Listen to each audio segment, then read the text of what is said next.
Hello and welcome back.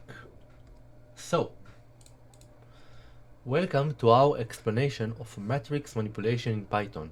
Today we are going to compare the efficiency and performance of a single-threaded versus a multi-threaded approaches for matrix manipulation, a fundamental operation in a many computational tasks. So, let's begin. So, let's talk a little bit about the basics of matrix manipulation. Matrix manipulation involves calculating the dot product of row from the first matrix with column of the second matrix. It's a CPU intensive task, especially as the size of the matrix increases, making it an excellent candidate for parallel processing. So, if you didn't learn linear regression in college or in your first degree, that's totally fine. Um, just think about matrix manipulation of a very intensive action of two matrix that manipulate each other on herself. So, let's talk about single-threaded matrix manipulation. A single-threaded approach processes one element of the result matrix at a time. This method is straightforward but can be slow for large matrix as it doesn't take advantage of the modern multi-core processors. So, let's see an implementation of a single-threaded matrix. This example demonstrates us a simple single-threaded approach. In Python, we use a list comprehensions and a zip function to iterate through the rows and columns. So, we have the matrix A and the matrix B, and we iterate on matrix A, we run on the row, and in matrix B we run on the column, and using the zip function. Don't worry about the zip function, it's not very necessary for the lesson. Just to understand that we take the value of A, take the value of B in each cell, and sum them together using the multiply operation, and then we get the result. It's a very straightforward. Just to be clear, it's a single threaded matrix manipulation this time. So, let's talk a little bit about the multi-threaded matrix manipulation. A multi-threaded approach divided the tasks of the matrix among several threads, allowing us part of the calculation to perform in a parallel.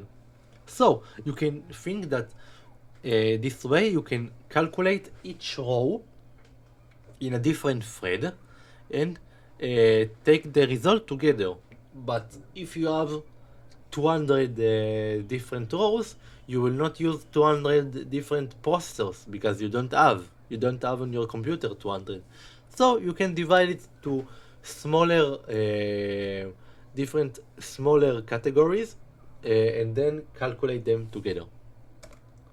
So let's see the implementation of the multi-threading.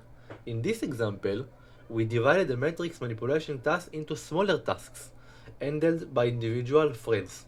Each thread computes a single element of the result matrix, running it parallel to expedite the computation.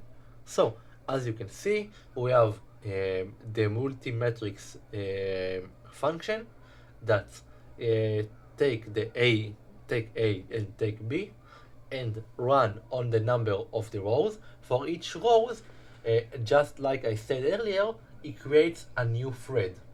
So for each row, it creates a new thread and calculate each row in a different thread and then join together the results.